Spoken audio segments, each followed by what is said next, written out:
During wartime, it is the families and hometowns of military men and women who face the deepest fears and bear the heaviest burdens. And so it is with Iraq. But there are many American civilians in Iraq as well.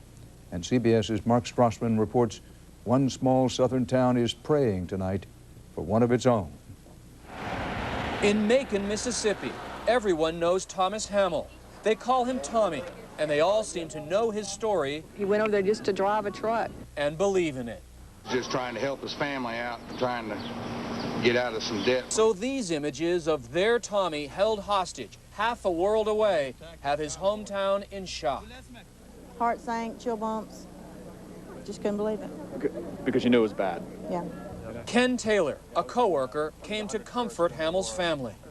He'd done his job. He knew what to do. He'd been in ambushes before. Hamill. Bad luck had made a series of sneak attacks. Hamill's family was in debt, and he was getting desperate. Last year, Hamill lost the family dairy farm. Driving in Iraq was good money, the chance to get out from under. Just last month, he was back here for his wife's heart surgery. Now, all the people who know him best want him to get out again, alive.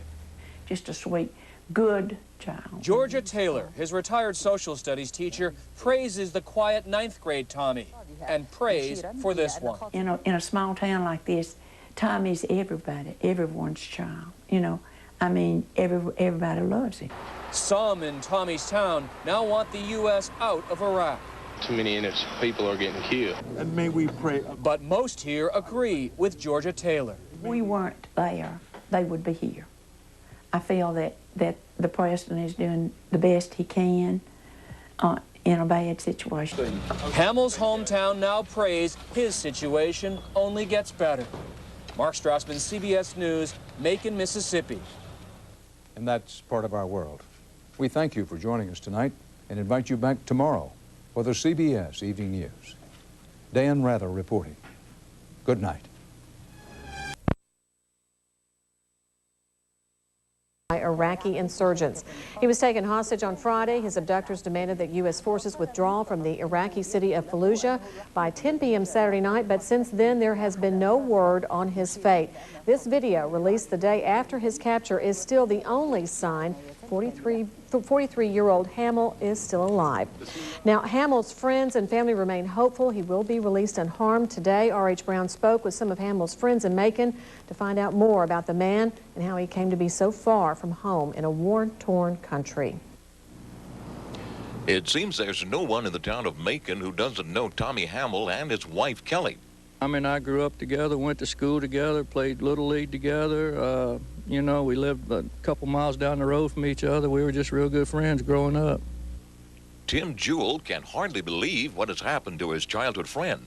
Jewell, a retired military soldier who's also spent time in Iraq, is aware of the dangerous environment where Tommy Hamill was working.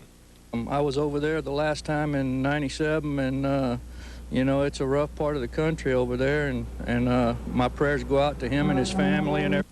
A day before his capture by Iraqi insurgents, the Macon Beacon, a local paper, published a story about Hamill's decision to go to Iraq.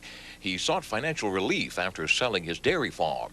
We're all just worried sick and just praying for his safe return, and offered our help for the family and all his friends here in Macon that are worried about him. It's been hard on us. All of us, it's almost like it's one of our family members, but we're hoping and praying that the Lord will bring this man home, and we hope our next big event will be a parade for him when he comes home, right down Main Street. Tommy and Kelly Hamill are well known in this Noxubee County town of Macon. In spite of the circumstances surrounding Tommy's capture on that road from Baghdad to Fallujah, the residents of this town are confident, they're prayerful, and they're waiting that Tommy Hamill will be returned to them safely. R.H. Brown, WCBI News, Noxubee County. Meanwhile, several fellow contractors of Tommy Hamill at Kellogg Brown & Root have returned to Houston, Texas from Iraq today, fearing for their safety. In addition to the 7 employees from the engineering company who are currently unaccounted for, including Tommy Hamill, Halliburton and its subcontractors have lost about 30 personnel. More than 24,000 KBR employees and subcontractors are working in the Kuwait-Iraq region. Well, friends of the Hamill family have set up a location for people to send donations, which are now pouring in from all over, for Kelly Hamill, who is recovering from heart surgery along with their 2 children. Anybody that feels like they want to do something for this family, I think, you know, they'd certainly appreciate it. You know, they are not asking for this, but people's hearts are just going out to this family. And, you know, the most important thing is that, you know, we want people to keep praying for him and them. And we hope that y'all can come back when we have a parade down Main Street for Mr. Hamill when he comes home.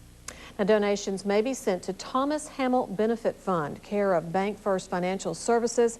The address is P.O. Box 31, Macon, Mississippi 39341.